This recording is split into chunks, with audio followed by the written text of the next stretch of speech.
ലാലേട്ടന്റെ എപ്പിസോഡിൽ ജിഷൻ ആകെ ഞെട്ടിക്കുന്ന കാര്യങ്ങളാണ് വെളിപ്പെടുത്തിയിരിക്കുന്നത്. ജിഷൻ പറഞ്ഞിരിക്കുന്ന കാര്യങ്ങൾ വളരെ കറക്റ്റാണ്. എല്ലാവരും തന്നെ കൈയടിച്ച് പ്രോത്സാഹിപ്പിക്കുന്നുണ്ട്. ലാലേട്ടൻ അവിടെ ചോദിച്ചിരിക്കുന്നത് ഇക്കാര്യമാണ്. ജിസയിലും ആര്യനും തമ്മിൽ ലവ് ട്രാക്ക് പിടിക്കുന്നുണ്ട് എന്നുള്ള ഓരോ വാർത്തകൾ ഇങ്ങനെ വരുന്നുണ്ടല്ലോ, അതിനെ കുറിച്ചാണ് ലാലേട്ടൻ അവിടെ സംസാരിച്ചിരിക്കുന്നത്. ഓരോ മത്സരാർത്ഥികളും അവരവരുടേതായ അഭിപ്രായങ്ങൾ പറയുന്നുണ്ട്.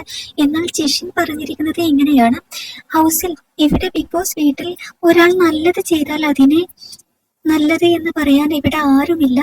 അത് ഒരാൾ മോശം ചെയ്താൽ അത് ചൂണ്ടിക്കാണിക്കാൻ ഇവിടെ എല്ലാവരും ഉണ്ട് എന്നാണ് പറയുന്നത്. ഒരാൾ നല്ല കാര്യം ചെയ്താൽ അത് നല്ലത് എന്ന് ഗുഡ് എന്ന് പറഞ്ഞ് അപ്രീഷിയേറ്റ് ചെയ്യാണ് വേണ്ടത് എന്ന രീതിയിലാണ് ജിഷൻ ഇവിടെ സംസാരിച്ചിരിക്കുന്നത്. സോ ആ സമയത്ത് എല്ലാവരും തന്നെ അവിടെ കൈയടിച്ച് പ്രോത്സാഹിപ്പിക്കുന്നുണ്ട്. പിന്നെ ജിഷൻ വീണ്ടും പറയുന്നുണ്ട്, ആര്യനും ജിസയിലും നല്ലൊരു ഫ്രണ്ട്ഷിപ്പാണ്.